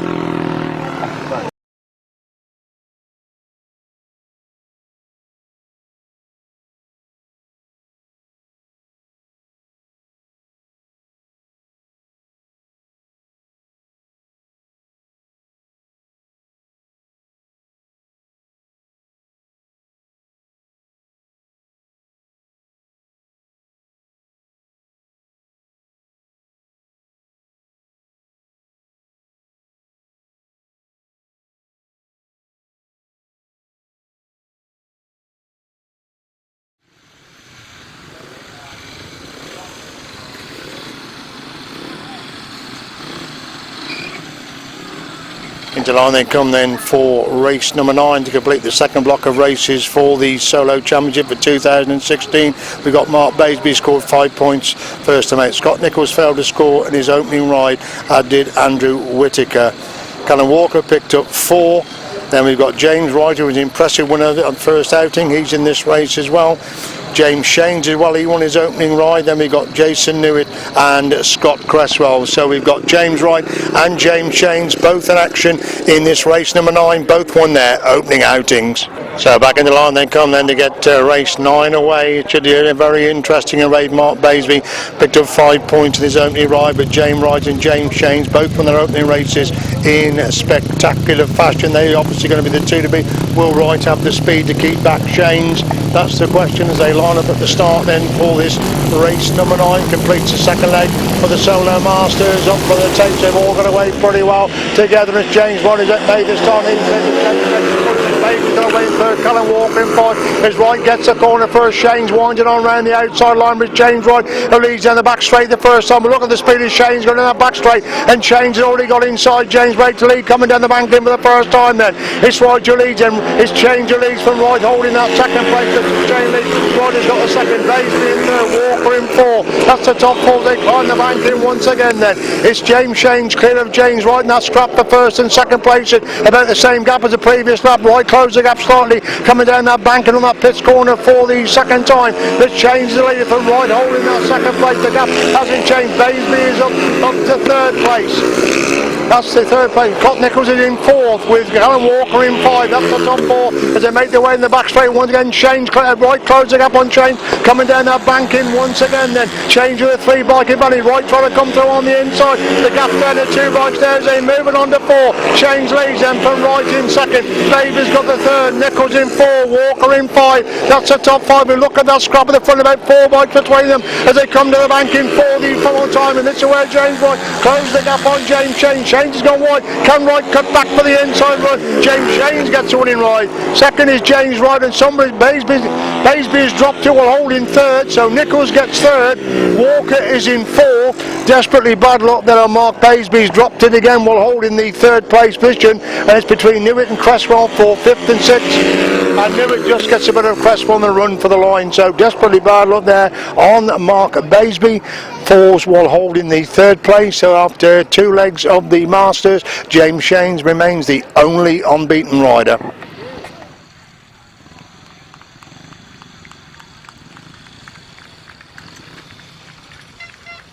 Looks if Mark Baisby is going to push home for points, which could be crucial points. He'd already picked up 5 in his opening ride, but he certainly had a safe third place when he dropped it coming down the bank, and we're just looking at Mark to see exactly what he is going to do, but it looks very much to me as if he's going to push it across the line for the points. So those, I say, could be crucial points to get him into the semi-finals and the final.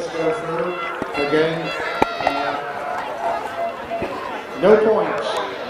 So Mark Baisby just pushing across the line. He will get points for that heat. That could be enough to get him into the semi-finals and possibly the final at the end of the day.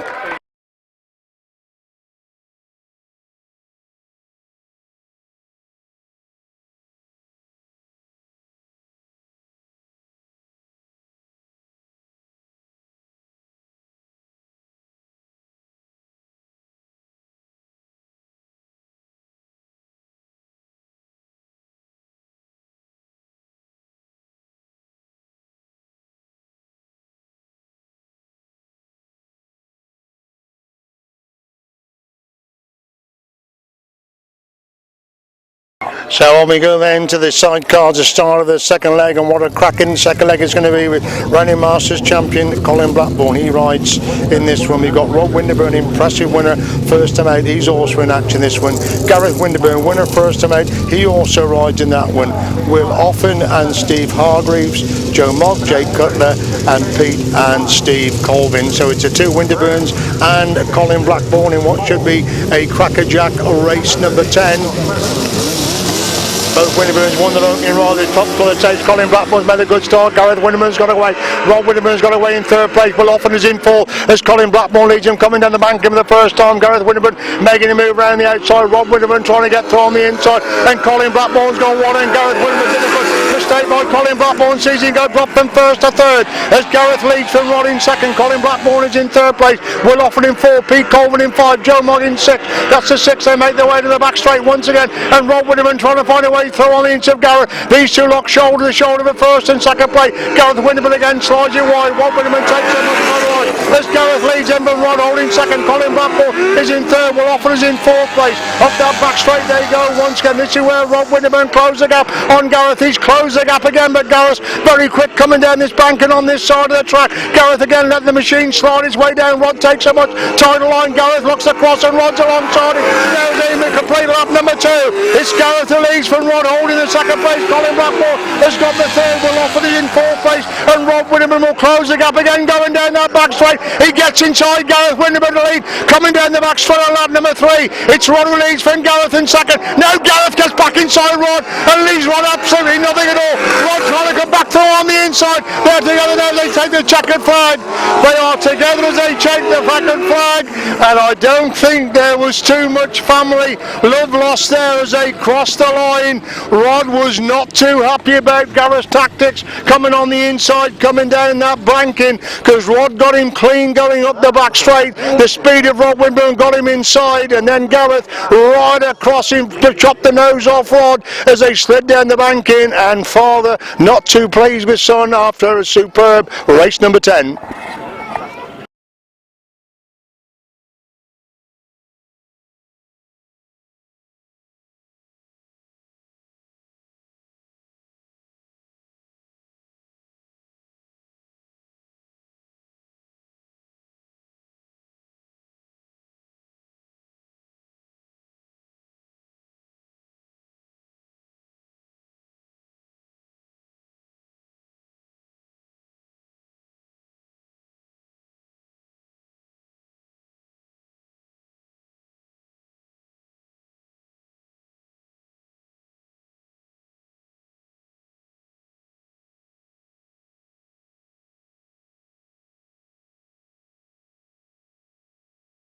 So after absolutely dynamic drama there in race number 10, when the line judge was called to see as they crossed the line who actually won the race, I think there may be a little bit of a family feud in the pits after that one, because Rod was not very happy about the treatment of Gareth as they slid down the bank in there. But what a fantastic sidecar race it was, and just showing Rod's only done the Sand Ace and one meeting this year, he can still turn in a performance like that. So the next race, race number 11, we've got Paul Johnson and Sam Bond.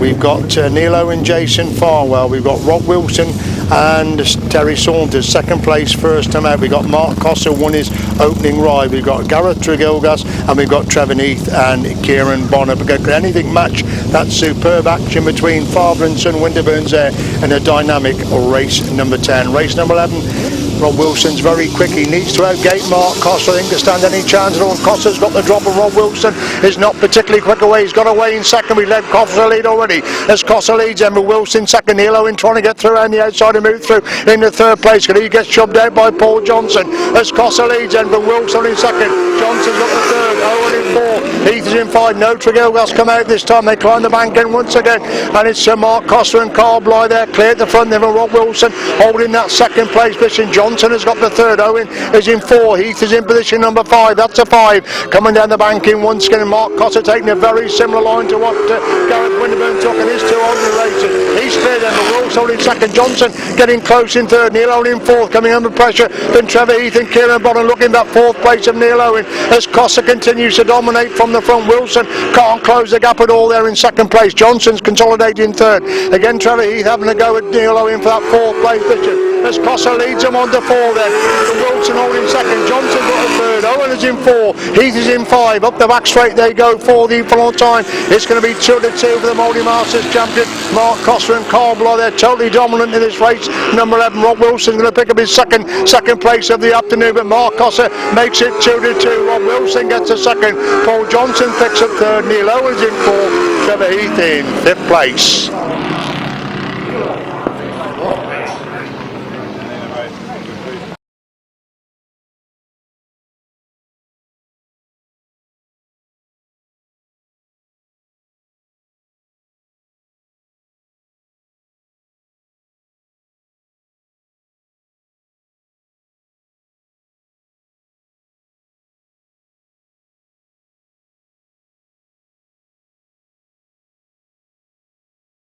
Right, we move on then to race number 12, which is the closing heat in the second leg of the sidecars.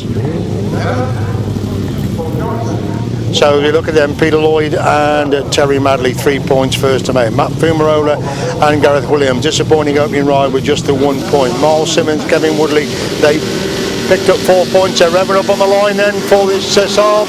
And away they go. Matt Fumarola's made a much better start this time. Rob Bradley isn't particularly quick away. In fact, he's 1 to last away, and that's going to leave it open as Paul Whitelam leads coming down the bank in for the first time, with Matt Fumarola making his move round the outside. Miles Simmons has got that third place position. Whitelam leads from Fumarola. Simmons has got a third. Lloyd in 4, Rob Bradley back in 5, and looking to improve upon that 5th place position as they climb the bank in once again. Rob Bradley moves inside to go through into 4th place as Paul Whitelam leads are coming in the back straight. Once again, Miles Simmons has got that second. Fumarola in 3rd. Rob Bradley definitely getting close in 4th place. They come by us a complete lap number 2. Then it's Whitelam who leads in. Then Simmons holding second. Fumarola in 3rd. Bradley in 4.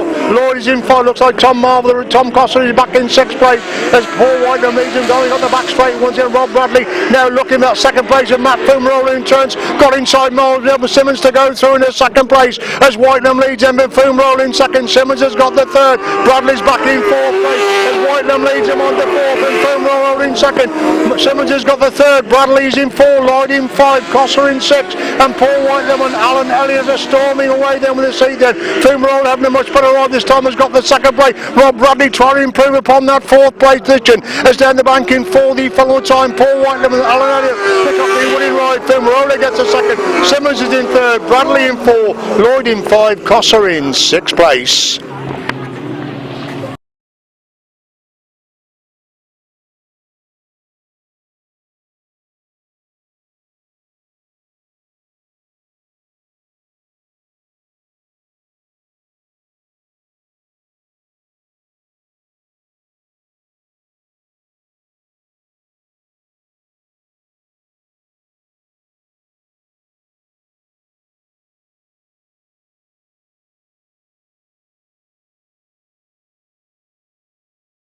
So we move on then to the start of the third leg of the Solos race. Number 13 with Scott Nichols in action, along with Andrew Appleton, Jamie Fenn-Smith, David Spate, James Wright just dropped the one so far, Jason Newitt, Mark Taylor and the spectacular Edward Kennett. So James Wright has just dropped to 1 point, so beaten one so far. He's the best pick of these riders. Andrew Appleton, as you would expect, very much in the hunt for a fifth, coming up for a fifth title.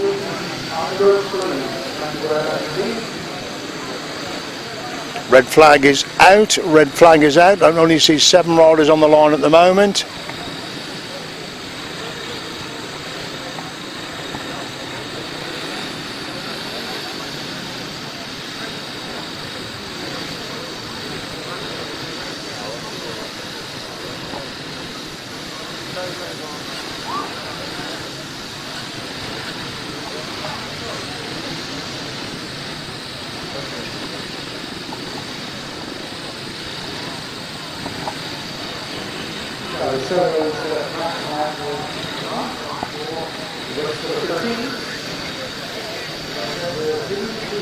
Jason Newitt, the rider we're waiting for to come into line to make the 8 riders then for race number 13.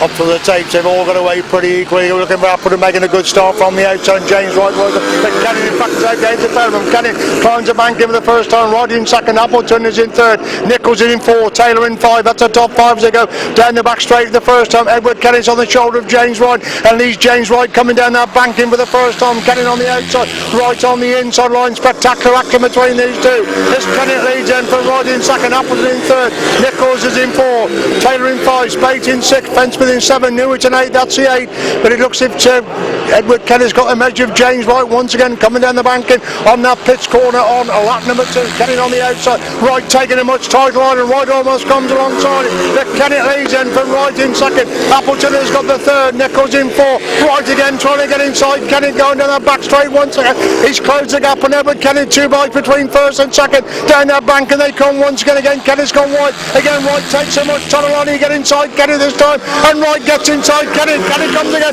back round the outside, Wright pushing wide again, climbing the banking for the follow time. Brilliant ride by James Wright, who now leads Edward Kennett. It's Appleton way back in third, but what a superb ride by James Wright. He's took his time and got the measure of Edward Kennett, and James Wright pushed together his second winning ride of the afternoon. Brilliant ride by Wright to win it. Kennett gets a second, Appleton is in third, Nichols is in 4, Spate is in 5, Fenn-Smith in 6, Newitt in 7th place, and Mark Taylor's going to push across the line to pick up the last place points. But what a brilliant ride there by James Wright, because Edward Kennett looked quicker all the way around, but James Wright, he took his time, he made his move on the third lap to get inside Edward Kennett coming down the banking, and raced away for his second win of the afternoon in spectacular style.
Riders coming out then for race number 14. We've got Paul Whitelam Jr., we've got Mark Basley, he'll be desperate for points after falling well third in his last outing. Daniel Winston been in thick of the action all the day. And we've got Max Brown, we've got Paul Hurry, who has a third and a win so far, Charlie Powell, Ben Malichap and Scott Cresswell. That's the riders in for race number 14.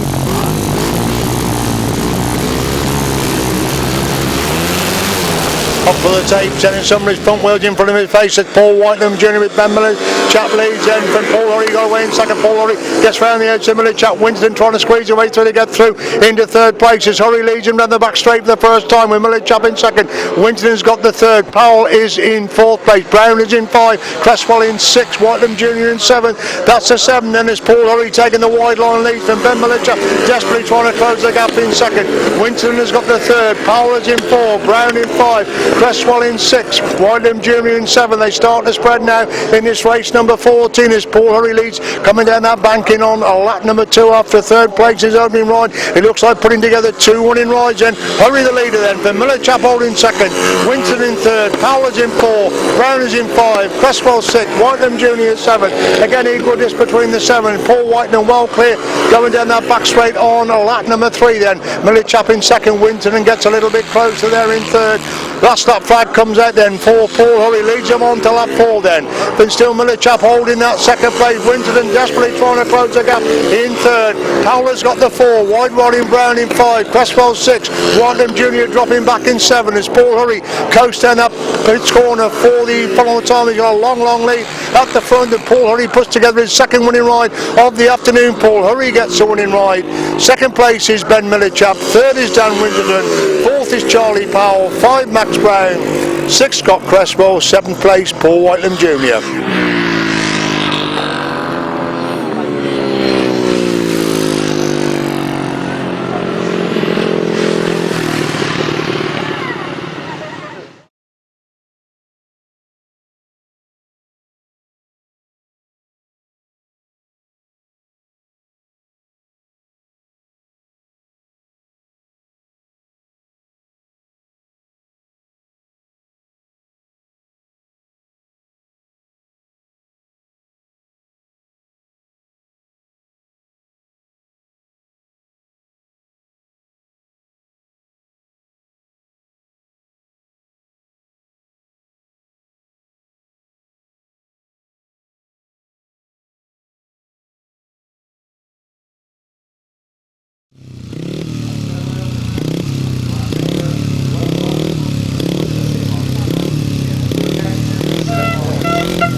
So at the gate they come then for race number 15, which completes the third leg for the Solos. An intriguing race, this race number 15, with Steve Boxall very much in contention.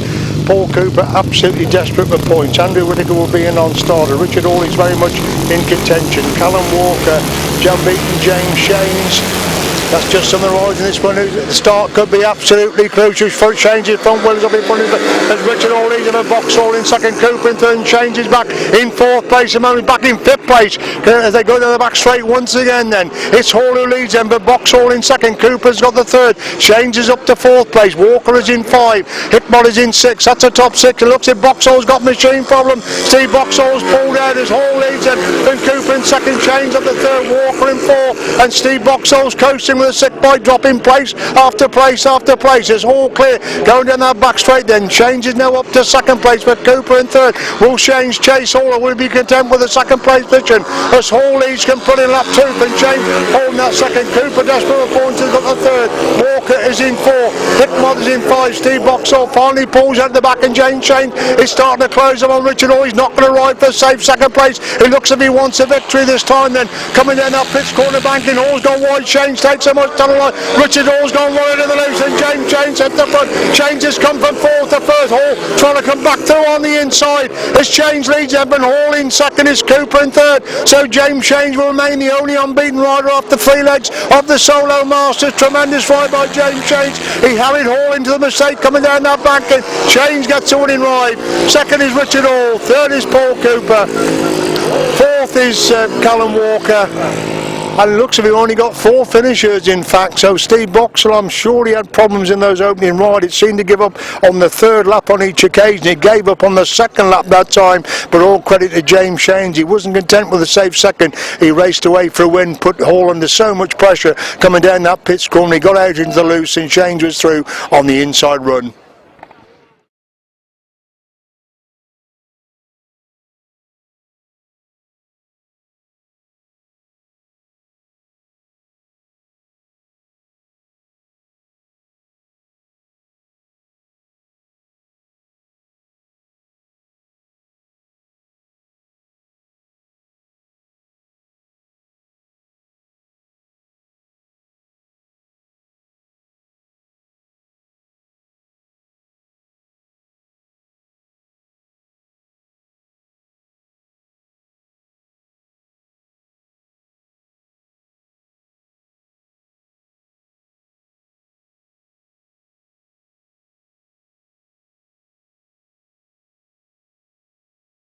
So we move on then to the start of the third leg for the big chairs, and what a start to the third leg it is. We've got number 4 Peter Lloyd, we've got number 12 Neil Owen, number 37 Mark Cossar unbeaten, number 48 Rob Winterburn only beaten once, number 49 Gareth Winterburn unbeaten, and number 98 Joe Mogg.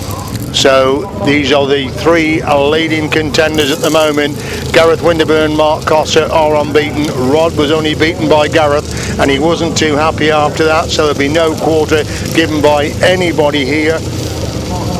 If they get out together, it could be very interesting to see what happens on that first corner. They're all revving up. Then is Gareth Winterburn, the last one to come into line with Liam Brown on the sidecar. They settle in for what and Mark Cossar's made a good start, and that could be crucial. And Rob Winterburn's been completely left on the line. Neil Owen's got away, and Gareth Winterburn's been left, and Rob Winterburn seems to be coming to a stop. So problems there for Rod Winterburn's Mark Cossar leads him to the back straight then for the first time, and comes if he leads them. And Neil Owen over the second. Gareth Winterburn's got third. Peter Lloyd's in 4, Joe Mogg in 5, and Rob Winterburn pulls on the middle of the track with machine problems then. As Cossar leads them, but Owen holding that second. Gareth Winterburn gets inside Neil Owen to move through into second place as Cossar leads, but Gareth Winterburn's got a mountain to climb to get to Mark Cossar from that position as Cossar leads then, but Gareth Winterburn in second. Neil Owen is in third, Peter Lloyd in 4, Joe Mogg in 5, and ejected Rod Winterburn pushing his bike across the centre green. He'll be very unhappy about that one as Mark Cossar still dominates from the front, and Gareth Winterburn can't close the gap. In second is Neil Owen, has got the third. Peter Lloyd is in 4, Joe Mogg is in position number 5. Lost that flag comes out then for Cossar, the clear leader, from Winterburn in second. Neil Owen having a good run in third. Lloyd has got the 4. Mogg is in position number 5 as they go to the back straight then for the following time. Mark Cossar and Carl Blyth will be the only unbeaten sidecar crew after 3 legs of the 2016 British Masters. It's Mark Cossar and Carl Blyth who get the winning ride. Gareth Winterburn gets a second. Neil Owen is in third. Peter Lloyd in 4th. Joe Mogg in 5th place.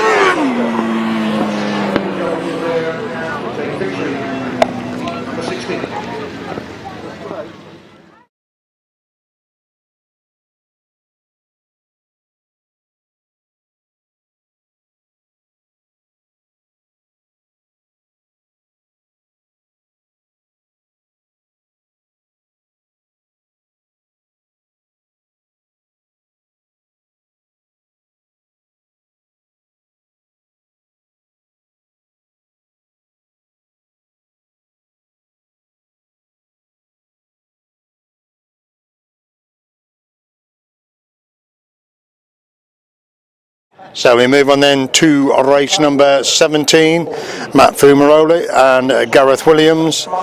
We've got Rob Wilson, Terry Saunders, 2 second places so far. Will Offen, Stephen Hargreaves, Rob Bradley and Sean Simpson, they'll need the points, and Paul Whiteland, Alan Elliott, winners last time out. Looks to me as if Simon Heel has come in, so obviously Gareth Gilgas is not out again, so it looks very much like Simon Heel lining up one from the inside of the grid for this race number 17. Rob Wilson needs points, Rob Bradley certainly doesn't. Rob Bradley got away but couldn't keep the front wheel down. He's gone from first to last place as Rob Wilson leads down the back straight the first time, then with Paul Whitelam holding that second place position. Wilson's gone wide, Whitelam takes so much title on it together as they complete one, then Wilson leads for Whitelam holding second. Will Offen has got the third, Simon leading in 4, Rob Bradley is in 5 as they climb the banking once again. Paul Whitelam trying to get inside Rob Wilson, but Wilson holds him at bay halfway down that back straight, lap number 2 then.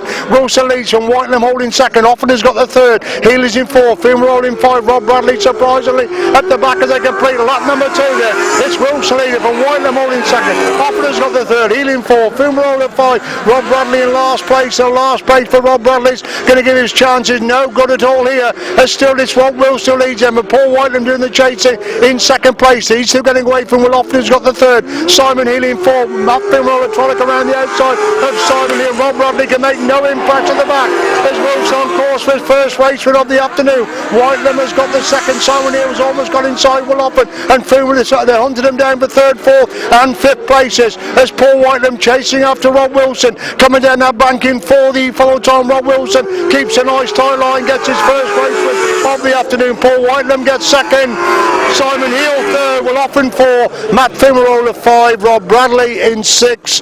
Could that be disaster for Rob Bradley? He made a super start from the outside but couldn't keep the front wheel down. By the time he got the front wheel down, they'd all gone, and that could be disaster there for Rob Bradley. His last place there in race number 17.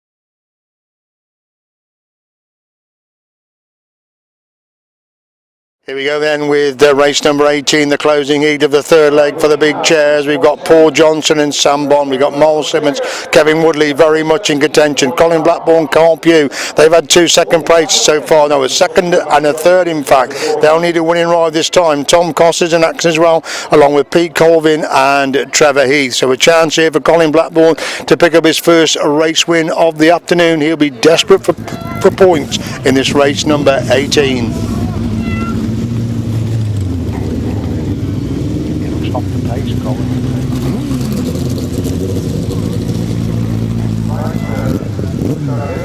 As they come into line then for race 18, the last seat of the third leg of the big chair action. Pete Colvin right over on the outside. I can see Trevor Heath in the middle of the grid. Miles Simmons one for the inside with Colin Blackburn on his outside. And away they go, and Colin Blackburn's made a good start from the middle of the grid. Pete Colvin has gone with it. So has Miles Simmons. It's Colin Blackburn who gets the corner first. Pete Colvin making a move around the outside. Miles Simmons. Oh, we got 2 crews gone over. 2 crews have gone over up on that top corner. Red flags are out. 2 crews are over up on that top corner.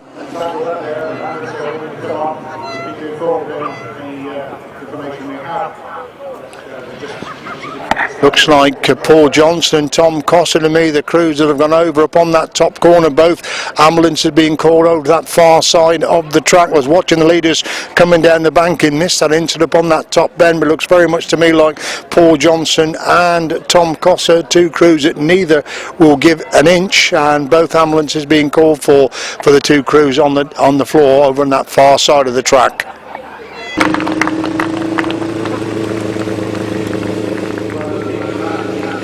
Good to see Tom Cossar making his way back to the pits there after that spill. I can see him that marks on the back of him there, so Tom looks to be okay. He's driving the outfit back, so obviously his passenger must be a problem. We still wait the news on Paul Johnson and his passenger. I can see the stretcher coming out for either Paul or his passenger, so that's very, very bad news indeed.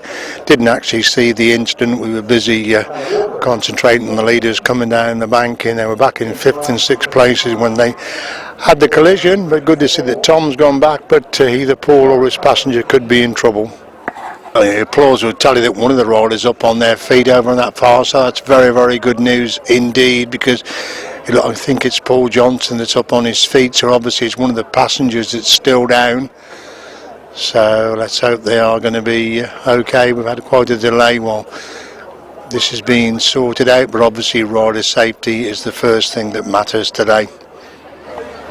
News is that Paul Johnson is up. It's his passenger being fitted with a neck brace at the present moment, so let's hope it's not too serious.